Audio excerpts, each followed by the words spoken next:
TWR द्वारा प्रस्तुत जिंदगी की राह कार्यक्रम में आप सबन का स्वागत बा। ई कार्यक्रम एगो अवसर देला कि हम बाइबल से जुड़ल चीजन का अध्ययन कर सकें और ई जान सकें कि हमारी जिंदगी खातिर परमेश्वर का इच्छा बा। यही उद्देश्य के साथे हम ई कार्यक्रम आप सबन खातिर प्रस्तुत करतनी। कृपा करके देखी सुनी ताकि परमेश्वर आपकी जिंदगी का मार्गदर्शक ठहरें। ऐसे पहले कि वचन सुनी एगो आत्मिक सुंदर गीत।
अध्याय के मुख्य विषय है झूठ के सिद्धांत के विषय में चेतावनी।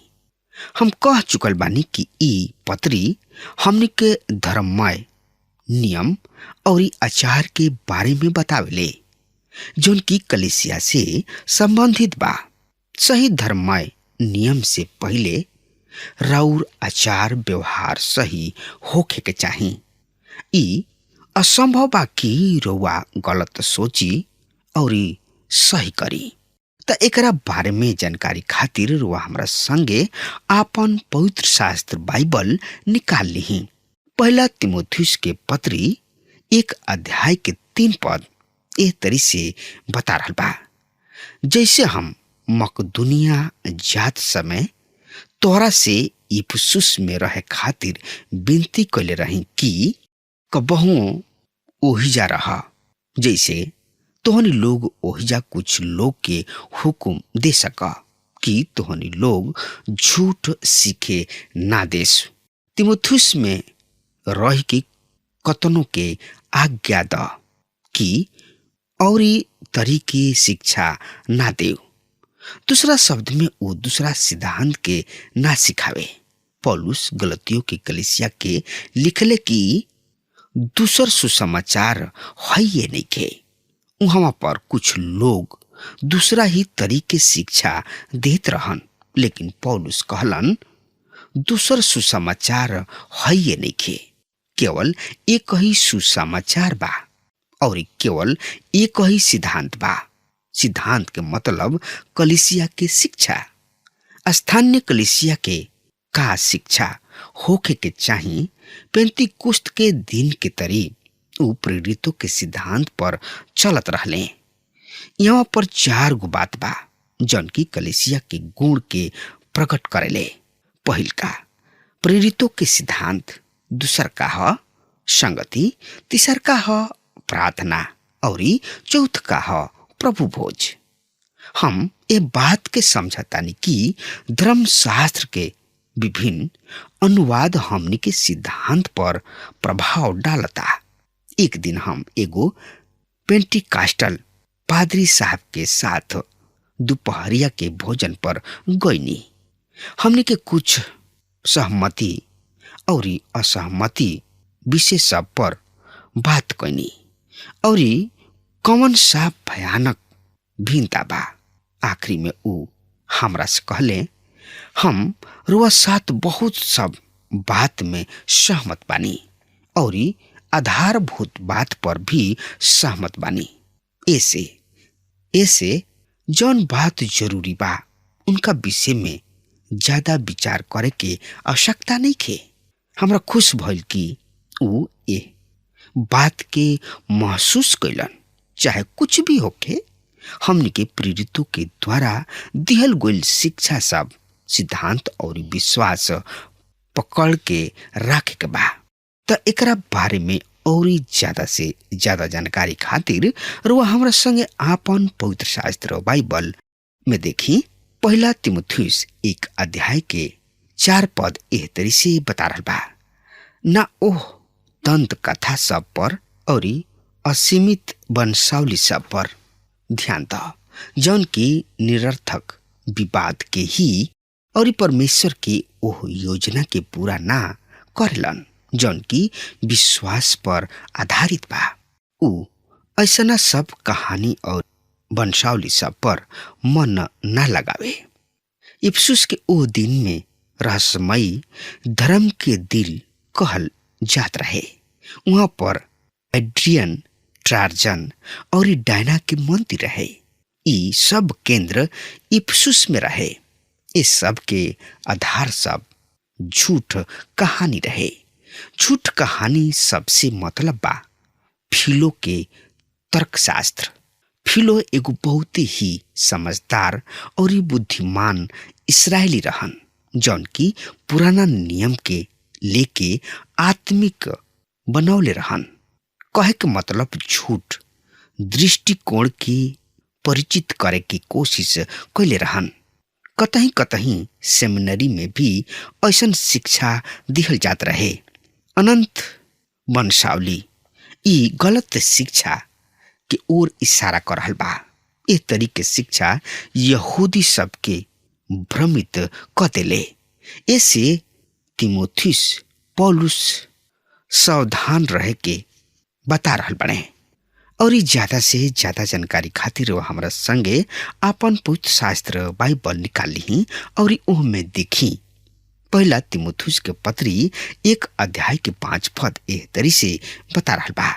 पर एह आदेश के अभिप्राय ई बा कि पवित्र दिल और शुद्ध विवेक तथा निष्कपट विश्वास से प्रेम पैदा होखे। मित्र, यहाँ पर पौलुस तीमुथियुस के बतावताने कि जौन कुछ भी कलीसिया में सिखावल गइल रहे ओकर शुद्ध मन से प्यार होखे। शुद्ध मन पुराना स्वभाव के उल्टा ह। एकर मतलब जौन आदमी मसीह में धर्मी बनावल गइल बा उनका जिंदगी में पवित्र आत्मा के फल होखे। ओमे प्रेम भी शामिल बा। 3 गो बात बा जौन की कलीसिया में प्रकट होके के चाही। पहल कहा विश्वास, परमेश्वर और उनका वचन में विश्वास। दूसर कहा प्रेम। प्रेम ऐसन चीज ना ह जौन की दिन भर रुआ मुंह से बोलत रही। ई दूसरा खातिर कार्यरत चिन्ह। रुआ ऐसन बात कोनो दूसरा के बारे में भी कभी मत बोली जौन से कि उनकर हानि होखे। प्रेम में दिखावटी पन ना होखे, वरन प्रगटीकरण होखे, व्यवहार में होखे। यदि कलीसिया में प्यार और विश्वास ना पावल जाला त ई धार्मिक क्लब के समान ह। यदि कलीसिया में प्यार और विश्वास झलकता त एकरा से बढ़ के कुछ नहीं घे। तीसर का बात जौन की कलीसिया में प्रकट होखे कि चाही और उह बढ़िया विवेक।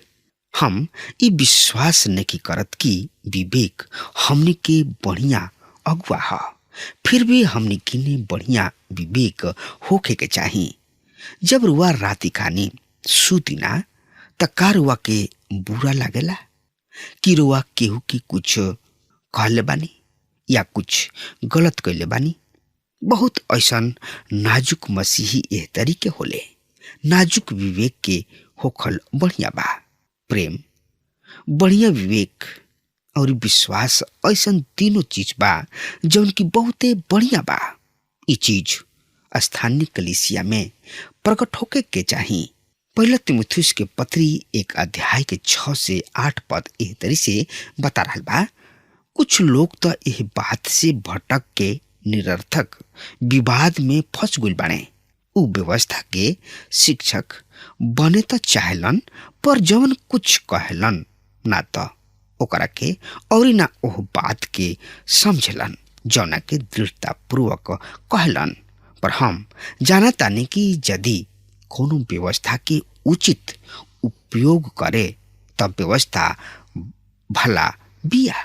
यहाँ पर पौलुस विश्वासी सबके गलत शिक्षा के बाद चेतावनी दे रहल बाड़े। वहाँ पर मूर्ति पूजा और रहस्यमयी धर्म के बोल भाला रहे। जहाँ पर तीमुथियुस रहत रहन वहाँ पर लोगन के सिखावत रहले कि व्यवस्था ही उद्धार के साधन है। व्यवस्था एगो उद्देश्य के खातिर बा, लेकिन परमेश्वर उनका के उद्धार के साधन के रूप में ना देले रहले। व्यवस्था हमने के गलत दोषी ठहरावेले। उ यह बात के प्रकट करेले कि मनुष्य दोषी है और उनका उद्धारकर्ता के जरूरी बा। सुसमाचार के अनुसार बुरा से बुरा आदमी भी धर्मी ठहरावल जा सकता यदि वो परमेश्वर के ऊपर विश्वास करता। तो पापी कभी भी अपना बढ़िया काम के द्वारा बच नहीं सकत। तो एकरा बारे में जानकारी खातिर वह हमरा संगे आपन पवित्र शास्त्र बाइबल से देखी और उनमें निकाली रोमियो के पत्री 8 अध्याय के 8 पद एह तरी से बता रहल बा। सुनी साफ साफ ए पद में लिखल बा, जे शारीरिक ह उ परमेश्वर के खुश नहीं के कर सकत। मित्र, हमने के कभी भी उनका स्तर के पूरा नहीं खींचा कर सकत। बढ़िया काम कैला के द्वारा हमने के उधार नहीं के मिल सकत, लेकिन उधार पौला के द्वारा लेकिन बढ़िया काम कर सकता। हमने के बढ़िया काम के द्वारा नहीं जा बचावल गुल, बल्कि बढ़िया काम के खातिर बचावल गुल बानी जा। तो एकरा बारे में और ज्यादा से ज्यादा जानकारी खातिर रुआ हमरा संगे आपन पवित्र शास्त्र बाइबल से देखी और ओहमे निकाली। इफिसियों के पत्री 2 अध्याय के 8 से 10 पद एह तरी से बता रहल बा, काहे कि विश्वास के द्वारा अनुग्रह ही से तोहार उद्धार भइल बा, और ई तोहरा ओर से ना वरन परमेश्वर के दान ह। ई काम के कारण ना जौना से कि केहू घमंड करे। 10 पद, काहे कि हमनी के उनका हाथ के कारीगरी है जा, जौन की मसीह यीशु में ओह भला काम के खातिर बनावल गइल बानी जा, जौना के परमेश्वर शुरू से ही तैयार कइलन कि हमनी के उन्हें करी। ए पद में पौलुस स्पष्ट कहताड़े, हम जानतानी कि व्यवस्था भला बा, परमेश्वर के मानसा के प्रकट करेले, नैतिकता के आधार पर ई बहुत ही उत्तम बा, लेकिन उद्धार पावे खातिर ना। ई पापी के बचा नहीं के सकत, बल्कि सुधार सकता या ई प्रकट कर सकता कि ऊ पापी ह। इहे उनकर उद्देश्य ह। पहला तीमुथियुस के पत्री 1 अध्याय के 9 से 10 पद एह तरी से बता रहल बा। यह तथ्य पर ध्यान देके कि व्यवस्था धर्मी जन के खातिर ना, पर निरंकुश, उपद्रवी सब, भक्तिहीन सब और पापी सब, अशुद्ध सब, अधर्मी तथा माता पिता के हत्या करे वाला हजारों। 10 पद, बेविचारी पुरुष सब, गमियों, अपहरणकर्ता, झूठ बोले वाला, झूठ शपथ खाए वाला तथा अन्य सब बात के खातिर बनावल गुल बिया, जौन की वो खरा शिक्षा के विरोध में बा। व्यवस्था ओ धर्मी सब के ना दिहल गइल, जौन की धर्मी यीशु मसीह पर विश्वास कइला के द्वारा ठहरावल गुल बने, जे परमेश्वर के महान योजना में बुलावल गुल बने। आदमी व्यवस्थाहीन लोगन के दिहल गुल बिया।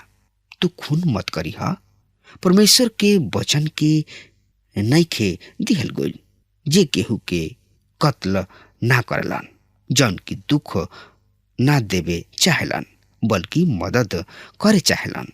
आज्ञा व्यवस्था त उनका खातिर दिहल गइल, जौन की कत्ली ह, ताकि मनुष्य के स्वभाव के बस में ले आवल जा सके। जौन लोग मसीह के पास आइल बने, उ व्यवस्था के द्वारा नहीं खन बचावल गइल, बल्कि अनुग्रह के द्वारा बचावल गइल बने। परमेश्वर के परिवार में मिला लिहल गइल बने कि एगो महान योजना के एगो भाग ह। अगर हमार बात रुआ तक पहुंच रहल बा और हमार बात रुआ सुन रहल बानी, तो यही घड़ी प्रभु यीशु मसीह के ने आई और अपना आप के समर्पित कर देही, काहे कि प्रभु महान हमें। व्यवस्था रुआ पाप के बतावेले, ना कि ऊ रुआ के स्वर्ग में स्थान देही। लेकिन रुआ जौन कर रहल बानी और का कर रहल बानी, उ सब कुछ व्यवस्था बता देही और व्यवस्था में लिखल बा। ऐसे अगर हमार बात रुआ तक पहुंचता, तो आज हुए यही घड़ी प्रभु यीशु मसीह की ने आई और अपना पाप की बताई और रुआ प्रभु यीशु मसीह पर विश्वास करी और स्वर्ग में प्रवेश करी, काहे कि प्रभु यीशु मसीह महान हमें और उहे मार्ग, सत्य और जिंदगी हमें। उनका बिना केहू स्वर्ग में घुस नहीं के सकत। ऐसे रुआ प्रभु यीशु मसीह पर विश्वास करी और प्रभु यीशु मसीह की ने आई और अपना पाप के स्वीकार करी उनका सामने और बताई, प्रभु हमरा के माफ करा। प्रभु रुआ के माफ कर दी हैं और अपना छाती से लगा ली हैं और दुलार प्यार करी हैं, काहे कि प्रभु प्रेमी हमें। उनका से बढ़ के केहू नहीं के। श्रोता मित्र भाई बहन, वो ऐसन प्रेम कैलन कि अपना आप के ओ क्रूस पर दे दिले ताकि हमनी के बचावल जा सकी जा। वो ऐसन प्रेमी हमें। एक खाली तो उनका किने आके तो देखी, कहलन व्यवस्था में लिखल बा, परख के देख कि प्रभु खतना भला बाड़े। रुआ प्रभु के परख के देखी, उंगरा के चीखी। सही में प्रभु महान हवे। रुआ के हर मुसीबत से, हर परेशानी से, हर समस्या से उबारी दिए, ताकि उहे अंतर्यामी प्रभु यीशु मसीह हवे। उनका किने आई और अपना आप के समर्पित कर दी। अब हमार समय खत्म हो रहा बा, तब तक खातिर वो हमरा के आज्ञा दी। परमेश्वर हुआ के बहुत ही आशीष देस। आमीन। हमके विश्वास बा कि ई कार्यक्रम आप सब खातिर फायदेमंद सिद्ध भइल हुई। हम चाहतनी कि आप सब अपन अपन आशीष हमरों से बांटी। अगर आप सब के लगे बाइबल से चाहे आपकी निजी जिंदगी से कोनो सवाल होके, चाहे कोनो समस्या खातिर प्रार्थना करावे चाहतनी, तो हमारी फोन नंबर पर जरूर संपर्क करें। परमेश्वर आप सबके बहुत आशीष प्रदान करें और आज का दिन आप खातिर सुखद बनावे।